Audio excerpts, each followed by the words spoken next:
ha enti etwa konfoni na ko ho a o se bra ine edansi enya agro se chiche ni wabua skane kakra koji loan na won ko si edan na all of sudden waka se eja fam de won twa hwe enwu a na de be kansa enti always say on person ubetwa eja waajo enti brand chain na beji niam papa good electrical wires are any cables ne o keka socket ne ma ebetima aboa ma odwuma no akoso oye contractor so no wenya sa akwanya na enko kwanche no ne ya no nche enko tofala le bia amfa koye odwuma ensa that we ni begu ase unya certificate papa so per certificate papa dia and the always electrical so na ko je na uwie adwuma na ya mo certificate papa na next contraction so ya de amount ewie always electrical say bra say okoni chen a obeboa na ne nema so eda form ha every UK direct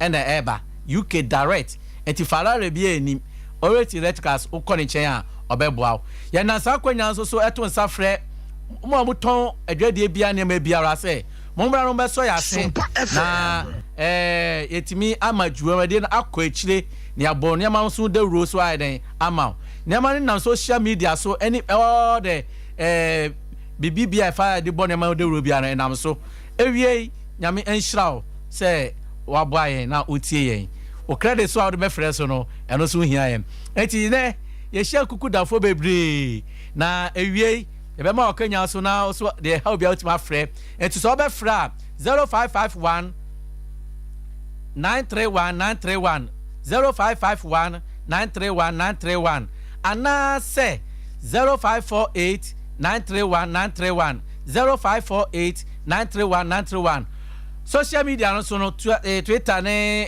onke account YouTube ne Facebook nyina no obetimi dia fa ho na o de fa ho so a ye be kenkan ma ewie ye mamu nyina akwaba mpelifo kuku dapa na ene ye ne o mahie ha o mo free metro ene nat for penny ene ye nua ber ma ba ko misa checheku always electricals on ne now pacho penifo mamu nyina akwaba pacho we do papa no ma be tumu din no na mi ni ho enti pacho be bo din se de be ya me nko se last mi din no mark tete no obi ka match oka afro jana me aka se bo ma no mark tete aha enti me pese me se obi din enti no ye bo din ba kon ha o che opo checheku de ye ne wa ha enti me sha se free me nko manakanta na se me nko sekura manakanta de trophy bi fa de ko benkum and I say class be free benkum ko difa ladies first so madam give us everything about you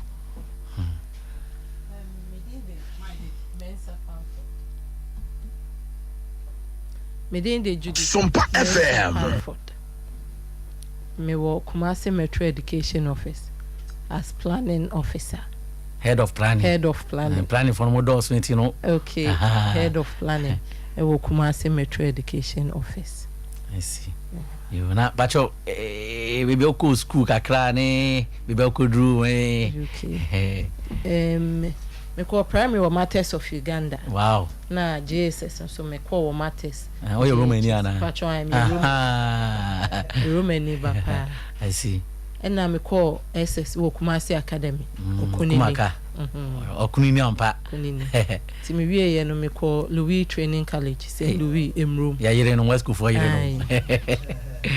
And na me ba tech ebe planning. Development planning. Wow. Ti me je ma home kakra no. Na me san ye masters in planning. That's a planning area. Eno an ye de nam. Sa. Nti. Yo. Ya kwa kakra ya kwa edru no no. Yo, nyame nshira bebre. Amen. Wati mani nyina anim. Amen. Yo. Mr. Kankam. Yo, better say prefer kwenye so echia tifo. Ani penny for eshemo ha. I said we dey ma betu me penny for so ha. Sanso chia Kumasi Metro nat for nyina. Medin de Solomon Osei Kankam.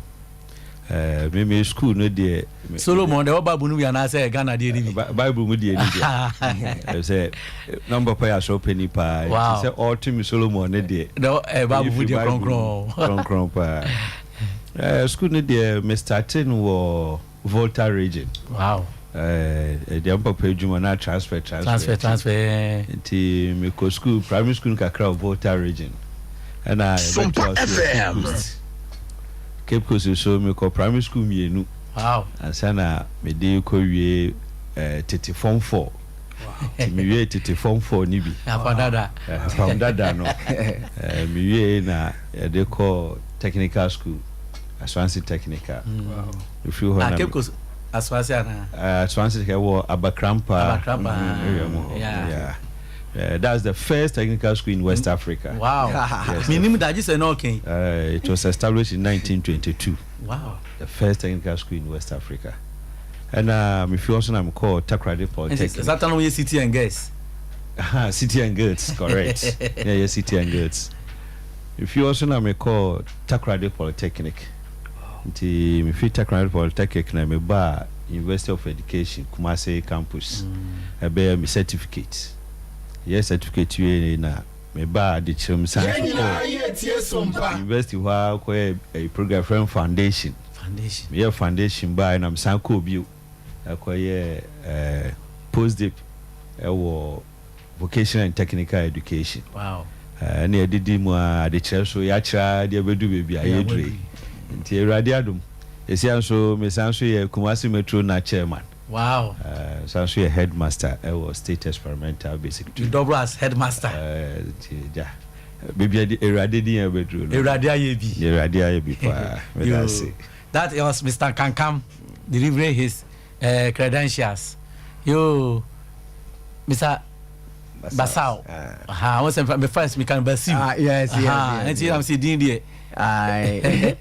You, me fa kwenya we so echia me director David Opon ene me busuafo me yere ne me mba nyina ene SOMPA FM ene omo ye adwuma wo Metro Education Office said ya openyin kan no ya from Nicholas Basao na me wo Metro Education Office as officer me wo monitoring and supervision. Wow. Na teacher for your lesson nota. Me teacher ni na me nya medication first basic education ni de me ko no odum kwa no fen. Na me free ho na me ko to so half asini Western region. Half asini Western region. E pona no pe border. Secondary school. Me free ho manso ha na me ba Fijai secondary school was secondary. And I'm very Mrs. Formal ho. Me straight me call University of Education. University of Cape Coast. Ekoye education straight. Me call education in psychology. Man call education straight. Me call juma kakra or Provident Insurance company kakra. Ansana me be education. Wow. Na matre adie wo all the levels. Schools primary maturity or primary maturity or JHS maturity or secondary school TI Amadia Girls Secondary School Ascori ti me free ho me wo Ascori na me twaso ye me masters University of Cape Coast namda so wo hwa na chire akonya bai se me kodi security supervisor ejo municipal. Wow.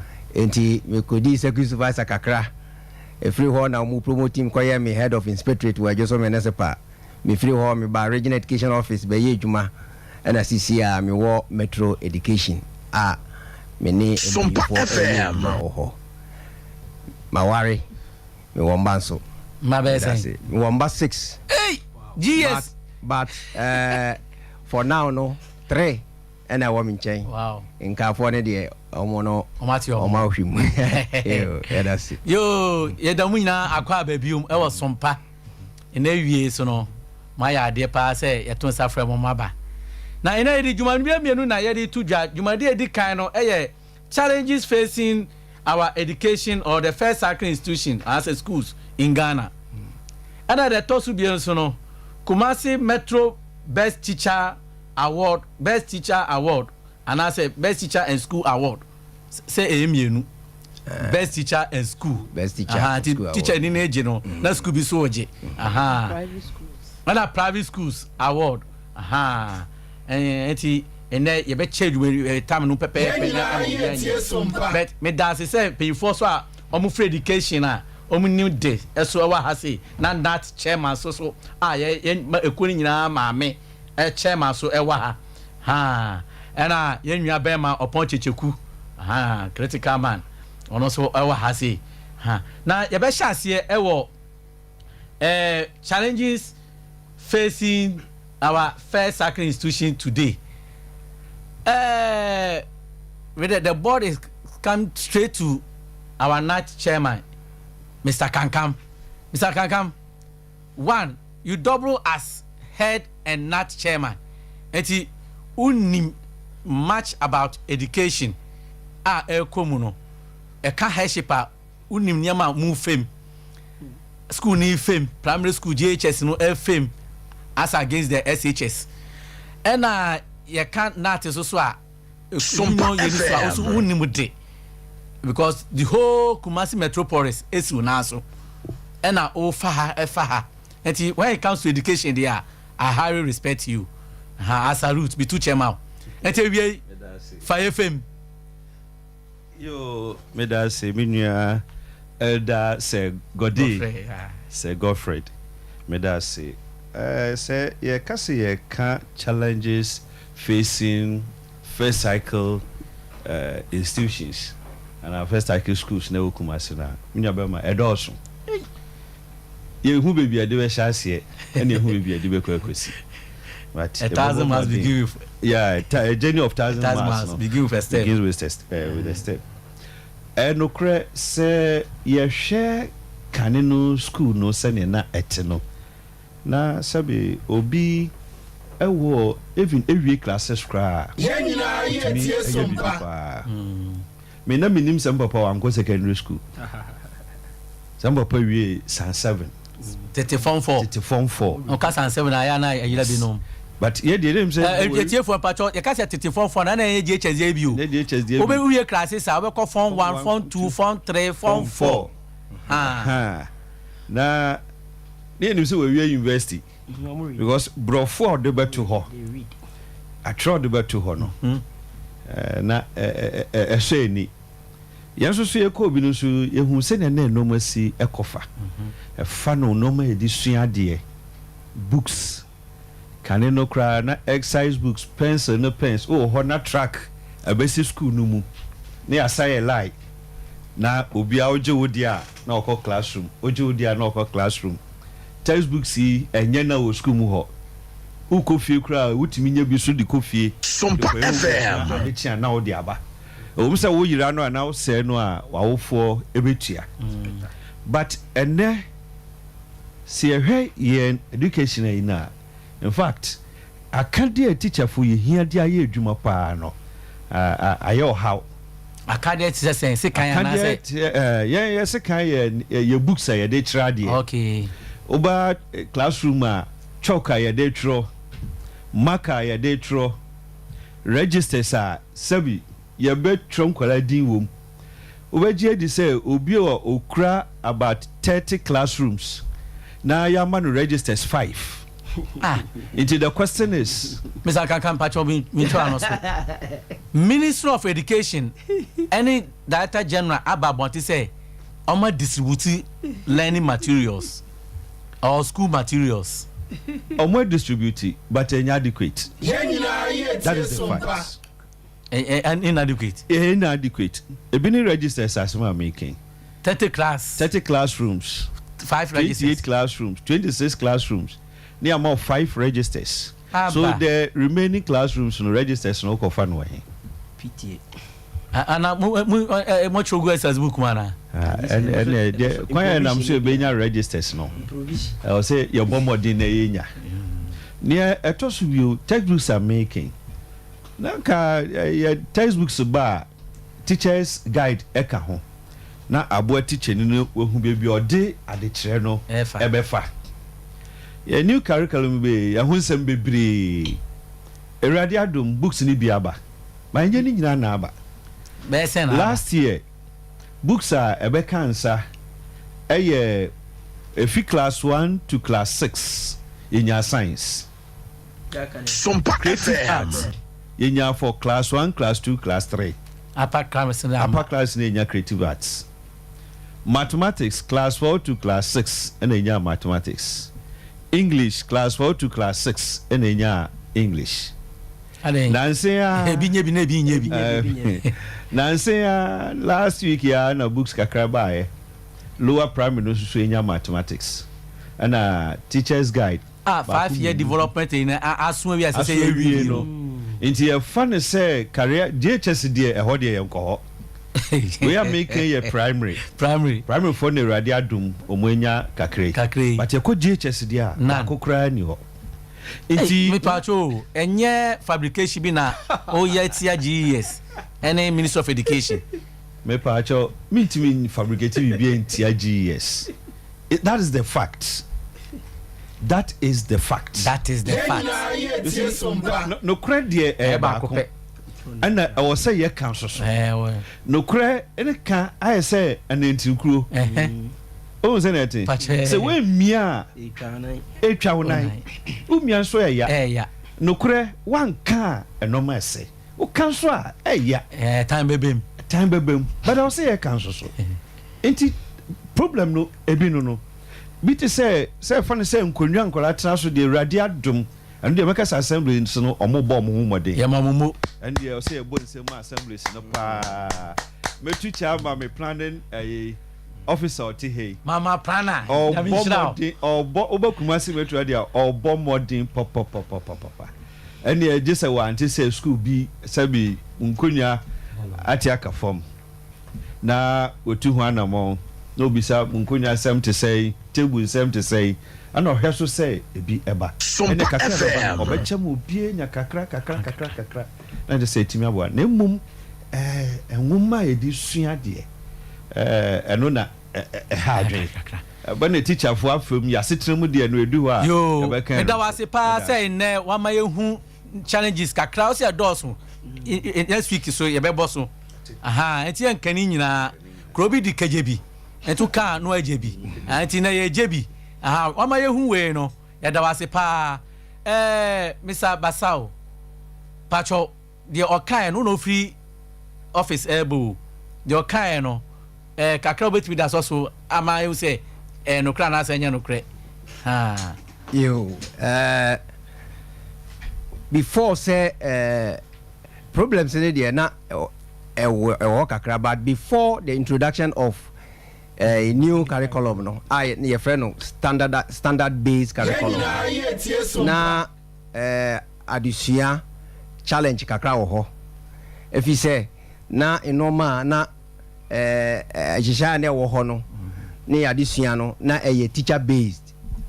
teacher centered learning so teacher centered learning na adusua no yemfa nkwala no ensi ho se ye kyerewade na wo produce mayen ntina e de bibi a friend rote learning true pour pass and what forget na e ho na yentumi ensu appropriate methodology teacher for no yemfa enkyerade enso kwara ne pass na adisua no anane yesua no na ye objective based theory na enye skill based learning SOMPA FM so pacho yeah ko JSS no na yetimi weave theory practical so na yetimi ye bibia enne men kan hwahwa mo say minimum shoe ye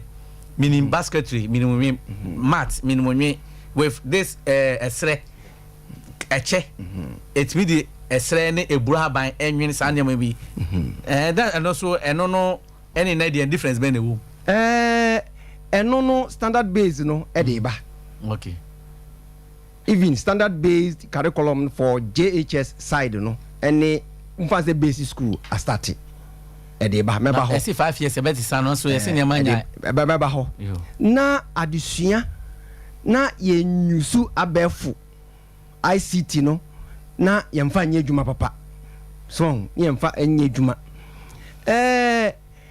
mpanyinfoɔ ehu sɛ problem wei na ɛwɔ hɔ na wohwɛ current trend of the economy na yɛhia skilled based learning skills based learning ɛsɛ yɛkyerɛ nkwadaa no skills bi a sɛ ewiase ɛkɔ n'anim no yɛbɛtumi ɛde asolve problems a ɛwɔ ewiase so na ama nkwadaa na yɛkyerɛ ɔmo adeɛ ne ɔmo ni a ɔmo abɛyɛ good citizen and problem what solvers so na ɔmo abɛyɛ adult for life so yɛka sɛ adult for life a sɛ panyimu a ogyina hɔ sɛ abrabɔ no a yɛrebɔ no obɛtumi abɔ bi na wama ayɛ easy ayɛ fofofo ne mɛmrɛmrɛ ama afoforɔ nso adeɛ ne deɛ yio na practicality no na akohia sɛ yɛbɛhia sɛ wobɛnya skills bi a wobɛtumi di ayɛ bibi yɛfrɛ no creative skills ewiase na yɛwɔ mu no ɛyɛ full of problems nti ɛsɛ yɛkyerɛ nkwadaa no skills bi a ɔmbɛtumi di asolve problems patwɔmentwa no so ɛsɛ yɛkyerɛ nkwadaa no skills bi a ɔmbɛtumi di asolve problem asolve critical problems problem na yɛ solve no nneɛma yɛde bɛ solve no ɛsɛ ɛmbaayɛ ɛno na yɛpɛ sɛ ɛhu ɛno na yɛka sɛ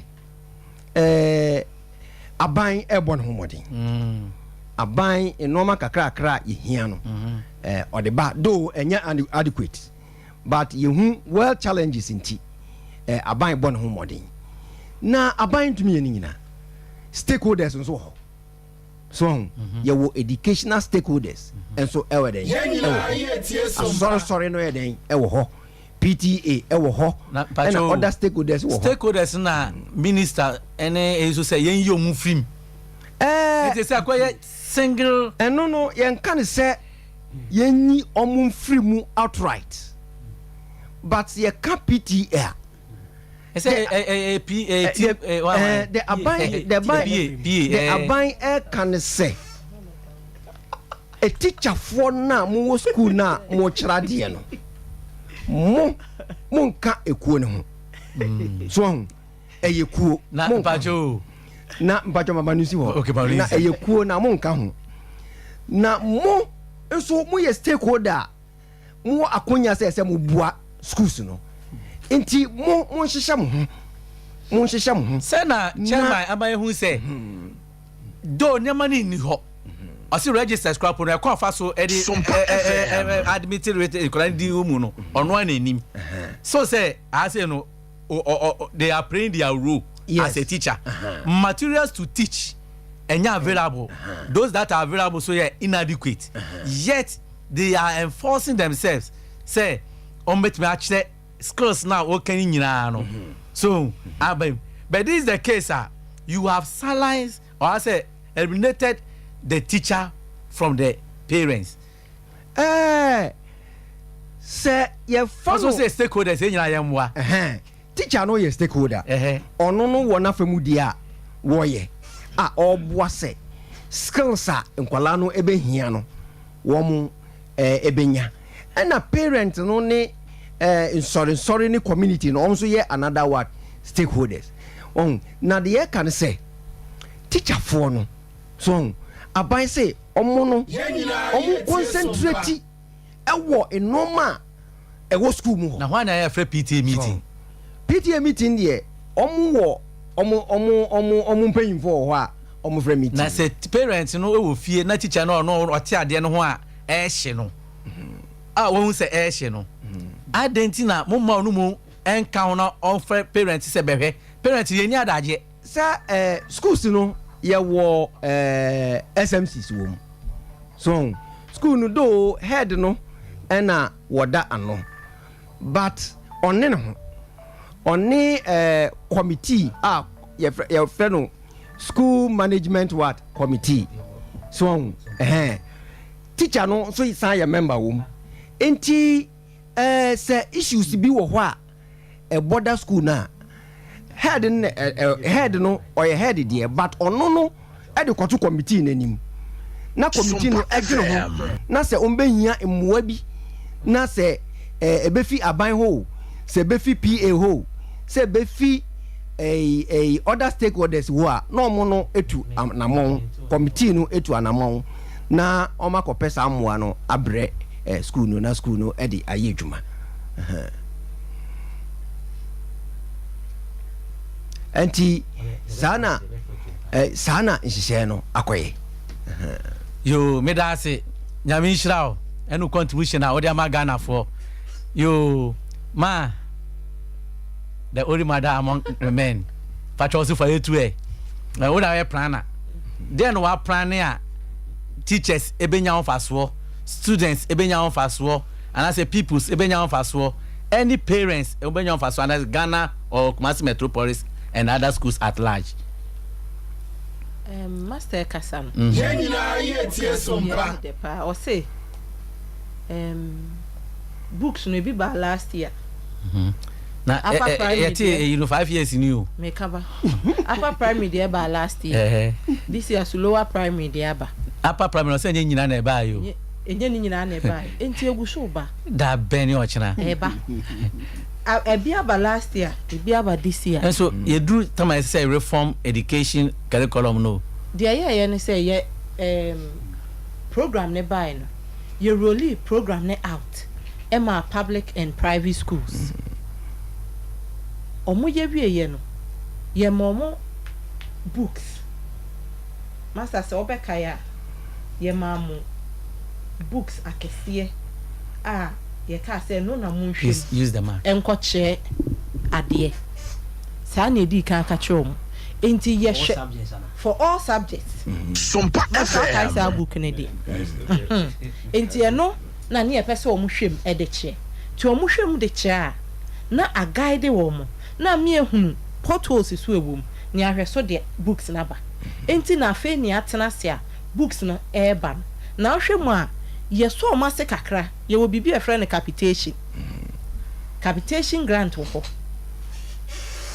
ye de ma a teacher for no ye de ma head teachers capitation e ma me o ti class no ntia ase school bia wo sika dwetre kakra ye de ma wo but so ma say enti register say enso a ye se hwe ho dwe ho kakra na fa so enti nyase enso o mase kra aban eso wo mumu kakra program bi wo ho so a eso bi mu kakra tinya se kra omutu omu school no omu aso nim ha omu January ye wo IGF ho kakra enka se IGF no efi mofra ne ho IGF no e bi ti say internal generated funds fa kwaso eba omu ani and obi e ma mi no papa no wa bonti no mu nim omo tonton no ma ne ma canteen schools nim ewo niema kakra omo ye ede so omo ase enti wo register anso a ye be pese obehwe ho na de kakra asoso enti nya se register na anso ne so omo nkotworo exercise book emum register no aban ban or the say aba aban so kai say wa ma bibi e friend capitation fa kakra e fa soso with the capitation no last week there was a head teacher here or see bearing 1.5 years now emma omon bottom scan on the call up and down the salary kakra oji na also say abai mom capitation you know master wa haye misa no last time capitation e buy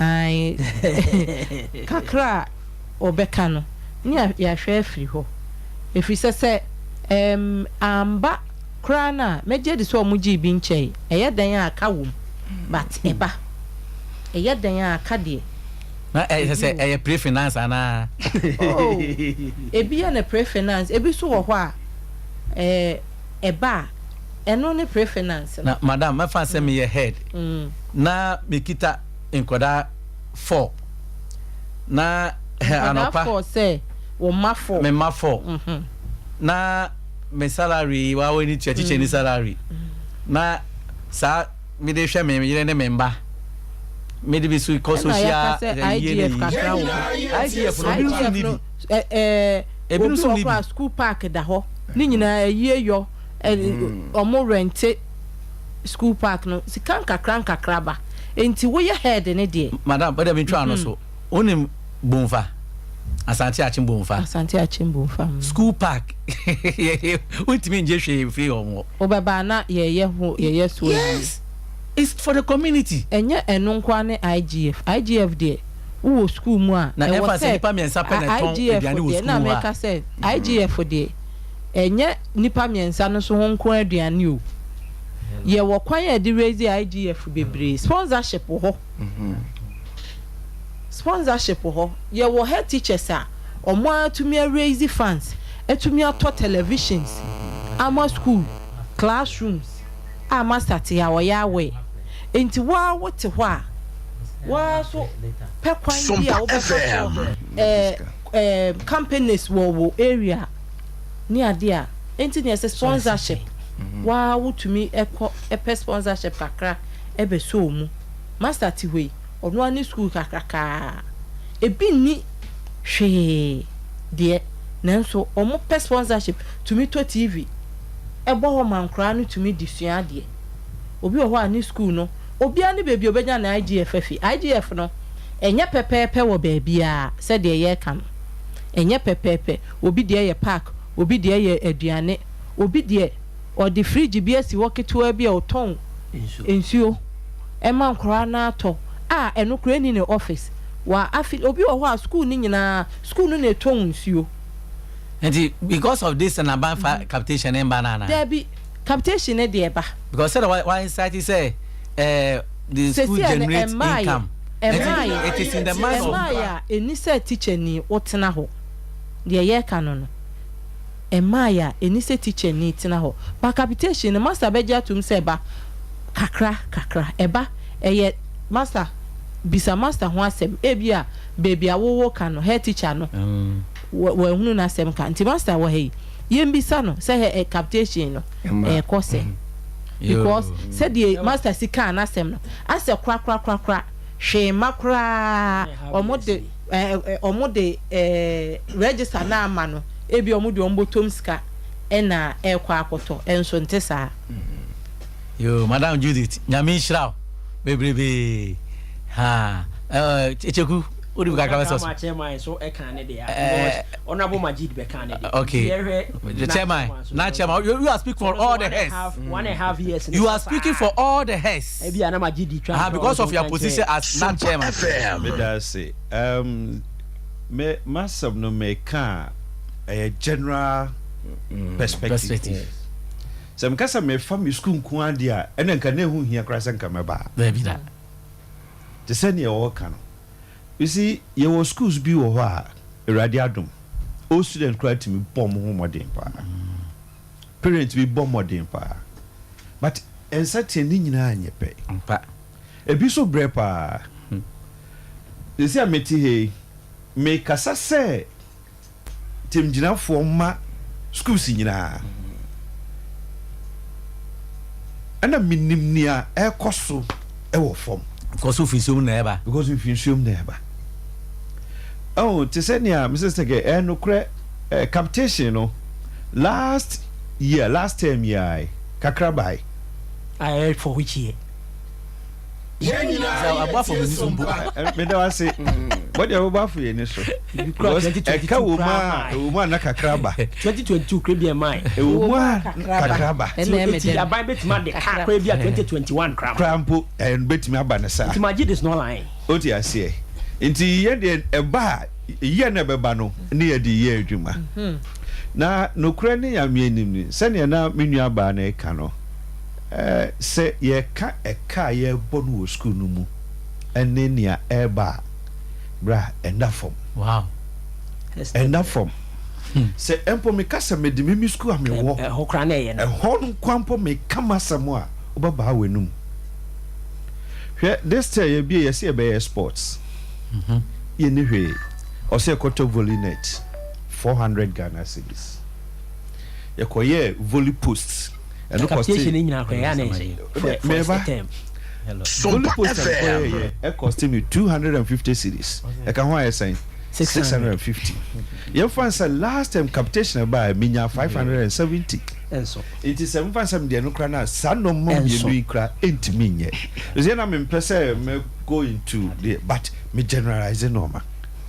What do I say? And I assume say capitation by me the we are some registers and somewhere making. How do you get it? How do you get it? Now, internal generator funds send eba. A man or motor adwanu okrom ho no. School no mu no. Utia 50 pesos. A day. It's so such a bago. unya 10 square 5 cities a day. Yes.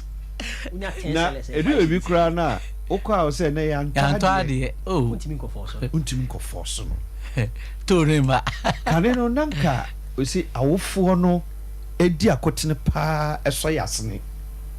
Ewo school no mu. Awofo ne ba no school. Nti wo kasa awofo ne te ase. Onim se meye bibia me bani nti na meye but ene so no ente sa yenya yeni so fe de sa ban pese oso awofo asene no yi awofo haw efiri ho na oso awofo mu emaye but enim se ne na menua ban kan aban kwa ntimi nye nti o se awofo no bam say akase awofo no yeyi omu mfiri mu se mo nya hwe enokre awofo no yesi emwa but awehosem ne say ofra awofo no na odi enoma se tu ye numu a awofo pagya ne so na capitation grant ba mo de ye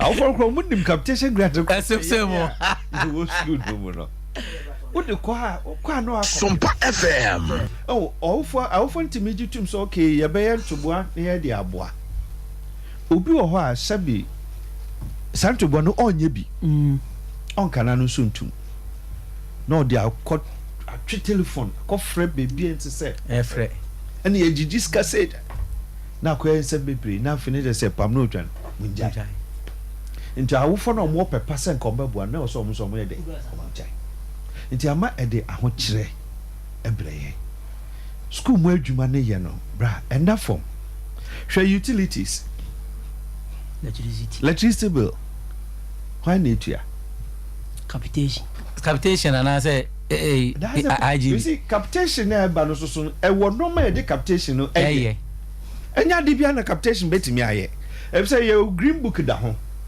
ana extra wo no ma sesa wo de capitation wo de ye na say so beyond that you need there that is it sponsorship okay fine very nice idea say sponsorship but the question is school say twa ye ho hye wo man mu nyinaa obi na betimi akọ company wo eben school mu a na bro no wo so betimi nya sponsorship we ka just na ba ho ye den ana all student a ye ka say all student be boa na omoye all student a bibi wo mu nsem a woto nsafre wo mu a ombeba na also baby crop all student baby ni ho what do you say it can say me as I sit here no me ha for all teachers not and for all my schools school. Yes, not for my school so about to chairman all yeah it me kasa o say me kasa man so bia so and this is the reality ye nuanom menuan head teachers ni teachers omo bre ye bre pa enough for head teachers and headmasters omo bre mama plana mama Judith mama one plan for them plan adequately for them channel so omo so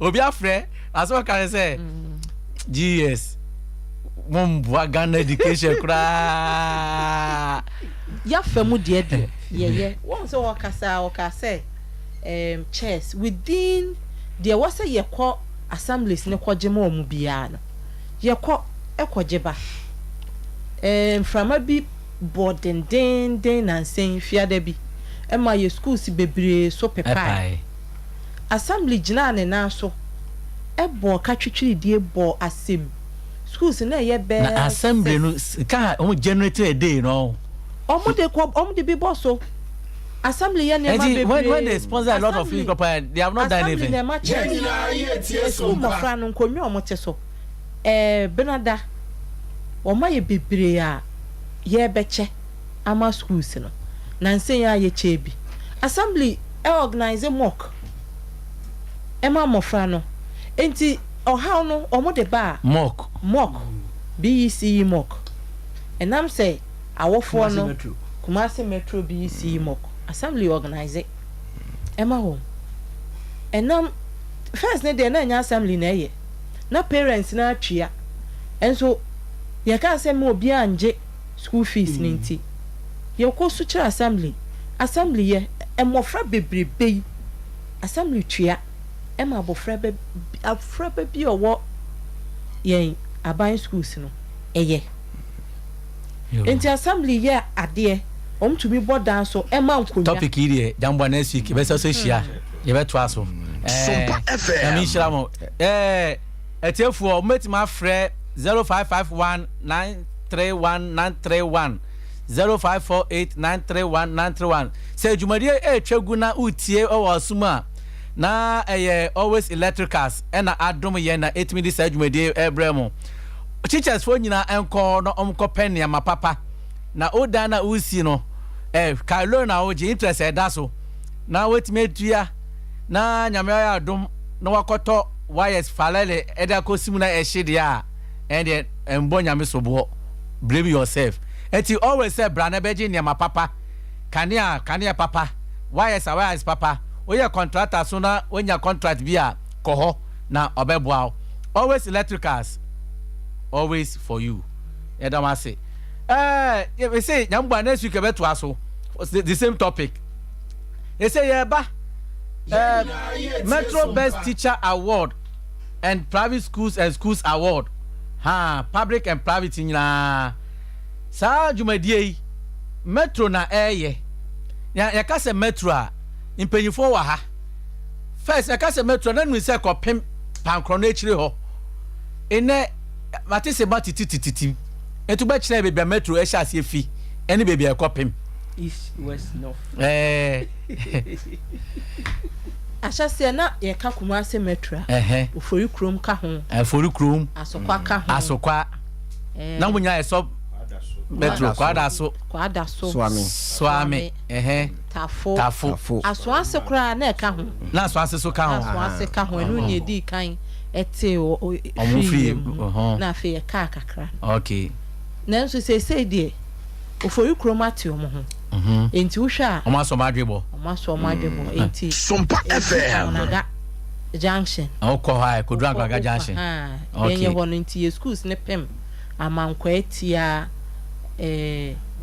uhwa amankwa etia ho na say just after amekom runabout no children's park opposite no okay schools ne e sha se efi okay eba so a e mam entra waye kase ho railway na da waye ke ho no eba soro no nti amokom okay SDA ko ni nyina so ye Kumasi Metro okay ukwa so a nhyiaye so Santase Franchebra Atasomanso ho nyina so eka ye ho okay ansa na wo ba ebedru Oshim side o Oshim esi Oshim RC enti uhwa ye wohwumase ehye inside ho Yenina ye tie SOMPA okay enu so si RC ho okay enti usane abrepo a eho nyina so ye Kumasi Metro Patasi schools ni nyina eka ye ho okay ansana ohwa ba Konfanoche side ho ye wo schools enso e wo ho bantema ho nyina eba enti schools ne de yehye no ohwe asonase a esi railways okay ohwe nhyiaye so a ohwe nhyiaye so sub metro side so a enu so si African Faith okay school bi eno ne ye last school a ewo ho okay Santase anyinem okay na oba swame area no muso so e so amenka ye ho sei no mo mbo share wa hefa ye ni omo bo share wo so ame runabout so West Go SOMPA FM bantama ka ye ho okay State Boys ka ye ho okay anti monitor fofo so bo share wa ye ne tafo esi de chemso okay you my idea na best teacher award no de idea ya ka best teacher award award ye abasobo a ye de ma ye teacher for ya church for any schools ye ka school bi wo ho a wura ho a hu say environment no conducive emenka say kama kama ma mo frantete enti nya say ye de ma acheche fo nko a ye wo category bi so a ye de ma sukuu ankasa so mo bo mo homodin wo den mu wo ade kirem na Yenina ye tie sompa ahudie addressing environment no BEC resource ansa na wo category so a ye de boy ye head teachers ne so abaso enem sakaka this OGV inti levels no eso level bia trepa KG primary JHS SHS ena de ewo mukura eya homkan se MPC no omu constituencies no omu bebo teacher obodo ho modern pa no abaso ewo constituency okay so etmo commerce metro how many constituencies wo you have 5 constituencies and say 5 teachers from each constituency bebo mabaso okay on the MP no MP na common fan Sompa FM MP common fan as MP pocket and the MP no MP na ase kwan a o paso obeye no MP no na akoye akwanya bia ye na akoye nkurahye ama teachers no omo bom modern pa no yenga so omo bom modern but edidi so ebi bɔ ne ho modern pa ye koye se emu na bem na ebeye nkurahye bi na ama no na wabɔ ne ho modern na akoye adesua de ama afoforo na omo nso omemia wo mo ho na omo epia nkwala no se de be ya ewiase na ye komu no ombe ye ready for world market na ombesa aye responsible citizens in the society no so Yenina ye tie sompa emrebe na mo sha ase as sa be sicha we emrebe na mo sha ase is this the first time me pacho there bi ye sha ase a check akra na be 5 years muni ye di kan ye pacho etie for bet my friend 0551931931 0551931931 0548 931 within the next 5 minutes ahead bet my chance afre pacho bi afre so podi emu hello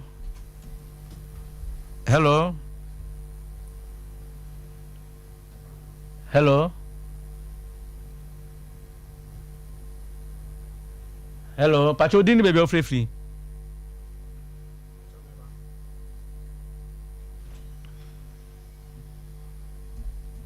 Sompa FM hello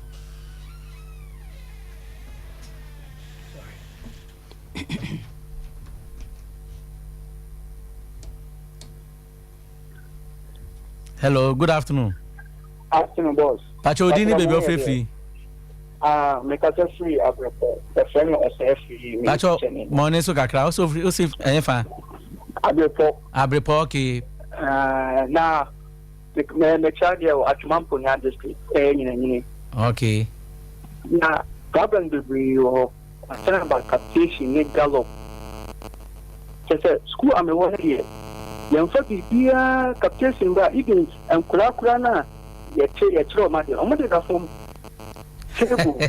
anya na nse bi na to serve ta flache ata come mo me do Yenina ye tie sompa en che kura no teacher be ka say yan fa captation mo bo enkunyam ifie nkuna na nkwala eteso seriously I'm telling you You know, my course was at one point in the district here.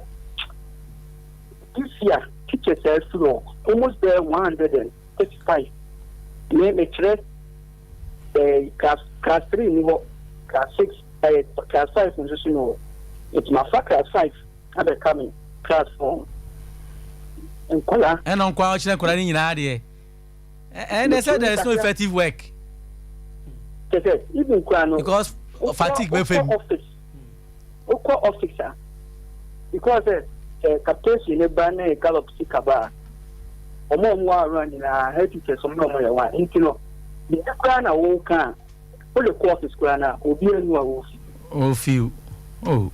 It's a young problem. You will pay for suit here. Imagine say, director or no so and I say, will be betting my bonamania, one of the directors, bet my bonamania, and director say one so no, or more platform, and she omuke, better to na the challenge in us. I know it in Dodo. Challenge in the ano you okay, but you, madam, but you're not Casa. Bye. Person me can't best teacher. I will send them in your way. You started at Kumasi Metro. Me kase me ba Kumasi Metro. That was in 2001. That's about 23 years ago. Yes. Hey, watch it. Watch it Kumasi. Me kura me benya award ni bi 2008. Iti best teacher started at. Na edu baby na e be breaki ye. Ana send me back about 6-7 years back so yeah the album and direct. No wonder you are metro chair person for that. The director wabe so abe shemu kina ama chese ayakono Mr. Upon why are they Mishra? Why are they Mishra? We're raising a democrat to a different level. So say say MP no then ni constituency best teacher award and CCR ka ho ni ba CCR de odi weri ka ho why are they MP for na bo mo innovative and creative. Wow. Yeah, David Upon yeah, very innovative and creative. Mr. Upon yes salute to we so we there yo boy duma pa de ma Kumasi Metro. Over here, menu cry at na panel on this best teacher award. Yeah, you call search panel. Yeah. Inti koso. Tinala mnyo ba ka no. SOMPA FM. Okay. Yo na metimi de kaka. Yo this year kwasa na utie 0551 931 931 0548 931 931 betima so afre. This year program no Tima edaso no ya kan potokasem the role of the teacher in transforming education. The role of the teacher in transforming education. En family twimwe. Enti nana kaswe jumadia teacher no obedia ode ensesan beba education brofu wo adisiemu transforming education no appropriate because we share say that me can first no we share ewiase mu sisi ade e kono a yehia enkola anase impeyimfo a ombetumi aye very responsible citizens. Okay. Ewo society nim na ometumi emiti world of work ewiase ndwuma na ekoso no ombenya skills bi no mdi emiti so na ni nyina nso enkofa mra nyina no teacher for enkwala no hia skills so ti say the mekan yi say critical thinking skills and other skills even your ICT literacy, digital literacy so munya sa skills ni nyina ye teacher for ya teacher for then on be ya on betumi edi a transform education say the be ya nkwala yi ebenya that skills so teacher ni resources teacher ni SOMPA FM with the limited what resources. Teacher ni say we are innovative. That's what I say. Even say aban and say stakeholders be and to me amfa ade akade ne yɛde kyerɛ no entumi amfra mbrewa ɛsɛ wo yɛ innovative no tumi ɛyɛ creative so tumi creative improvise no ne yɛka ne improvise na wotumi ɛde ɛkyerɛ no na ama skills na nkwala ne pɛ no omenya na ɛsɛ wo san hu content of knowledge adeɛ noma na ɛkɔ so no adesua ɛsɛ wosua na wotumi ɛde ɛboa me yɛde solve ewiase mu no noma ɛkɔ so na ɛsɛ unya ɛno na yɛka sɛ eni sɛ wo teacher ni wokɔ gyina classroom na spoon feed nkwala no so what I say adekyerɛ na yɛkyerɛ nyinaa no ɛsɛ yɛ learner centered sakura na kafa fa na adwen enye bibi nti group discussion role play project work ne sa no ma no akola no a enye bibi ene ye ka se teacher ni a otumi boa masa no man ekoso a ebe boa man kwala no enya sa skills no sa teacher no ye hwehwem ni aboa baso na ahye wo nkuran na wato aso na aye ama others so na aye adesua ama others no no mo so aye den afaso nti em se eno ni ade titiriwa ama this year award no ye ni abrea ye gina so a ye na sisi ye wo selection process ye interview ye be school sinim na ya hwe omo a de mi kan omo ye ne pa na ya bo mabaso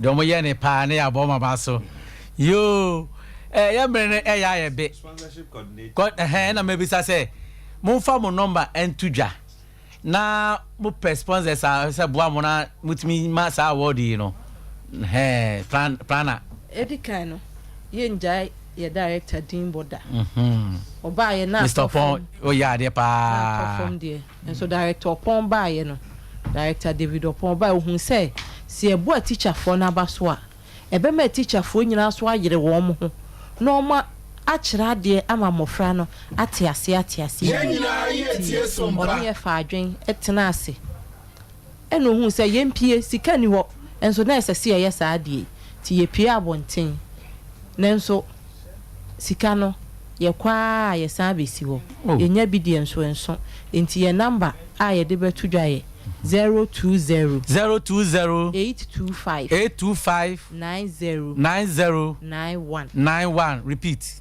020 825 90 91 ebio ye betumi nso afresa number na pacho so bi person sponsor man da dem na mo pe benku ana se fufu ana se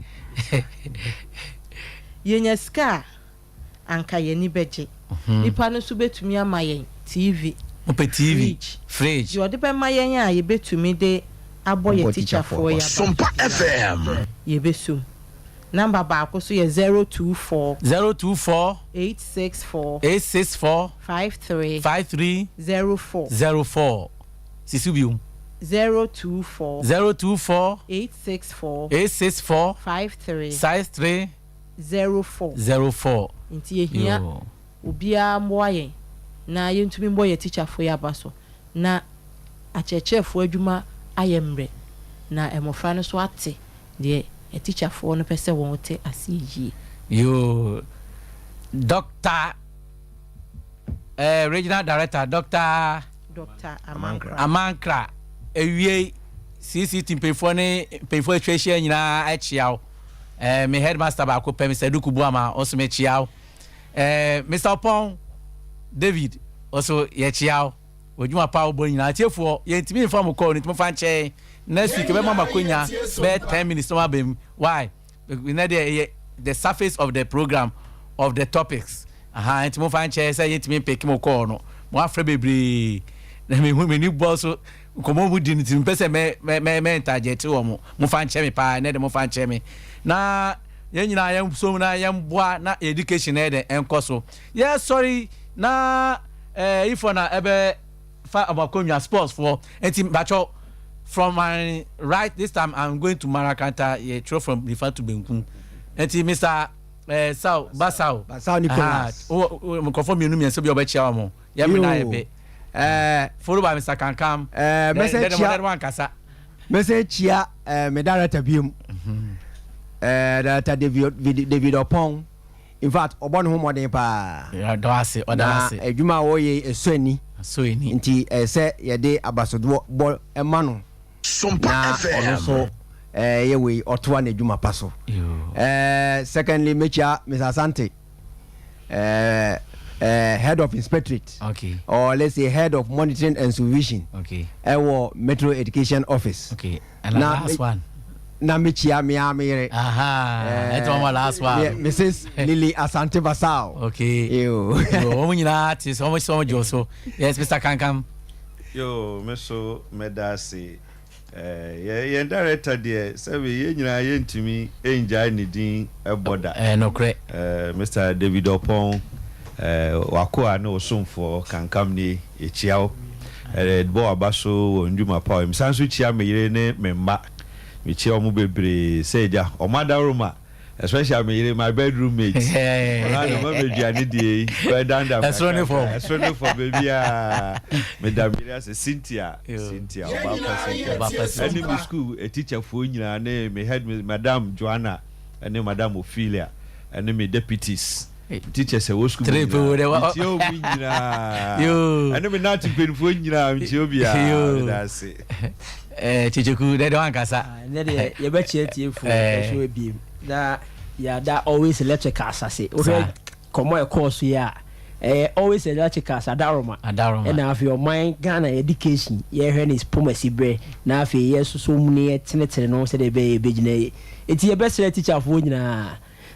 Always electrical say one fan and two Facebook and gabinim so more sa chandeliers and then I say na bi o mama pen kan ya bo life ni na no wo fu mo de kire ho na fe so teacher ni bia so wiring no teacher for ni bi si dan baby si dan ya fan hwe na bia so na ni je say Ghana education gina ye bia so always electrical so ma timi ato so sponsor yo me da se che why that's Mama Ju the mother of the today epanyu force fruit ya pa any pianti your director your begu so piano and director David Opon na minshano na dream power ma kuma se metro na de di so machia me mame Lizzie Blankson ene me ma Aiden Rex Amponsa ne Jaden Rex Amponsa na me ba assembly oma na so yemu ye de oma se omo nkoso anso yemu na me sponsorship me kope obi a waso yemu bia private schools ene obi a waboa